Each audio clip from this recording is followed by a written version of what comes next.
Coffee drinkers would do anything to justify drinking coffee. Once I read that there are 14 muscles activated while you're pouring a cup of coffee, and at the bottom was written, "Fitness is my passion." So I know it's funny, but it's true. People love their coffee, they love the taste, they love the smell. And let me tell you, coffee, alcohol, and sugar are here to stay. My goal as a health coach is to help people and myself to use them as smart as possible with the least possible harm for our bodies. The problem with the coffee is the caffeine, which is also found in the leaves, in the seeds or fruits in 60 different plants, including cola nuts, coffee beans, matcha leaves, guarana, and many more. We can taste caffeine when we eat chocolate, when we drink Coca-Cola. In many of the energizing drinks, there is caffeine as well. Caffeine is major irritant and stimulant, and that's why it is used for enemas for centuries. There is no point at which coffee stops becoming an irritant to your intestinal tract. Please remember that. No, you're not fine. Even if you drink coffee at night and you sleep like a baby, this coffee causes havoc in your body, and it's a major irritant in your colon. So let's say that you have diarrhea and you still consume coffee, you are really in trouble. You are not only dehydrated, but through irritating your colon, you are losing important inhabitants of this colon, and your colon becomes dysfunctional in its communication with the brain. As you know, between the colon and the brain, there is like a highway, and 90% of the information going through this pathway goes from the colon towards the brain, and only 10% from the brain to the colon. So think about the health of your colon, how important it is.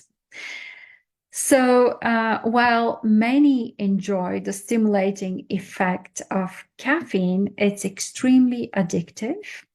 And aside of causing loose stools, it is also diuretic, as I said. So let me summarize, what can we do to minimize coffee intake or to replace it if we desire so? First of all, you can go down to one very short espresso in the morning, and that is all. I know that people might argue that there are more coffee beans in an espresso than in a big cup of coffee. And yes, I can take this argument because it depends how the coffee is made and the amounts and etc. Yes. So why is that? Why I want you to do it in the morning? Because coffee circulates in the blood between 6 and 8 hours at least after you consume it, which excites the central nervous system, which excites the sympathetic nervous system. And when you are under this mode of fight, flight, hide, run, the body is trying to take resources from you in order to get your blood sugar balanced. If your blood sugar is disbalanced, we die. It can be a little bit disbalanced, a little bit high or low, but not too much, then you die. So you can add a little bit of butter to make it slow down. What do I mean by that? The coffee gets into the blood flow too fast and alters the blood sugar. And putting a little bit of butter will slow down the process of getting from the digestive system to the blood. Then if we agree that To make a short espresso, we need more than 10 coffee beans. You can start sucking on the beans during the day, and I'm sure that you're not going to go further than 3, 4, 5 beans per day. Maybe in some extreme cases, you can get to 10 beans per day. And for sure, an espresso or a cup of coffee is not made by 10 beans. And then you can start thinking of replacing coffee. I think this is very important and I suggest you so. Let me tell you a few ways you can do that. First of all, is the line on the line would be the yerba mate tea, which still has caffeine, but it will minimize the caffeine withdrawal while it won't irritate the digestive tract. Mate is a type of tea that is native to South America. It is popular in Peru, Chile, Argentina. And the way they drink it, actually, they pour the water constantly and drink more and more and more. So they get quite a lot of caffeine, but it has a milder effect as a stimulant on your colon. For some people, for some unknown for me reason, jasmine tea works well as a coffee replacement, but not for everyone. That's why I posted a recipe for acorn coffee in the group, which is a great replacement. The same recipe is also published in our magazine, Restore, Flourish, Thrive. And the magazine is pinned above the posts in this group, and you can find it there. Then many people use rye instead of coffee. It smells like a coffee a little bit. I remember my grandmother was using that. I've I don't remember even tasting this. I'm not a coffee person, or very rarely. So if it works for you, I know you will say rye has gluten and you can't win, can't you? But I can choose, if I can choose, I would choose the rye for a certain period of time and then to go to another replacement. As long as I'm off coffee, which is very addictive, actually. Even if you think that you're not addicted, yes, it is very addictive. There are a lot of mixtures. They call them non-coffee drinks. I've seen that many years ago in Quebec. There was a drink called non-cafe. And I actually once bought it for a guest I had because I didn't know that this is a non-coffee drink. I thought I was buying some kind of coffee. And she was not very happy.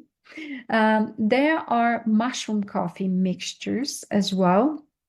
Just be aware of fillers.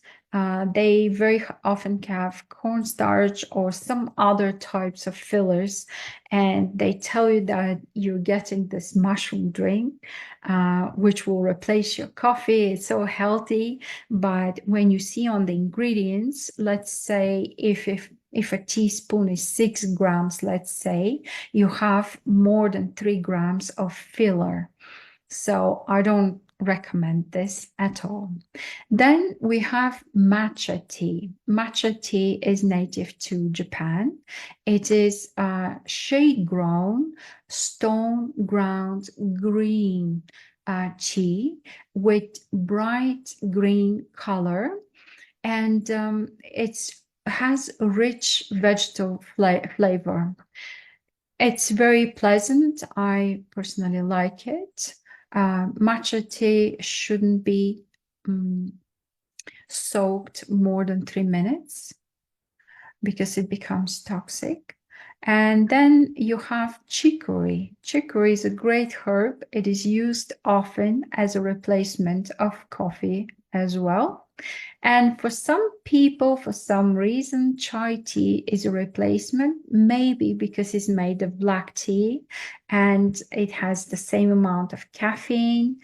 If it's fine with you going from coffee to chai tea to some other replacement, that's fine. Just be aware that chai tea is also stimulant. It has good taste, but it has a lot of sugar as well. That's why it's good to find recipe on the net and you prepare it yourself. So that's all about coffee. I know that it's difficult because coffee is addictive, as I said, knowingly or unknowingly, it is. Yes, it is. Um, I would suggest you to give it a thought. It's for your health. While we are getting older, we should use less and less stimulants and irritants for our body because the body has more and more trouble to manage with those and to eliminate them and to manage with all the damage they are posing on our tissues. I hope you found something for yourself here. Tomorrow I'll be talking about fibromyalgia and fatigue mostly. So I hope that you will be watching the video. Thank you very much and have a good night. Follow for more Transform Perform. Drop a comment if you have any questions.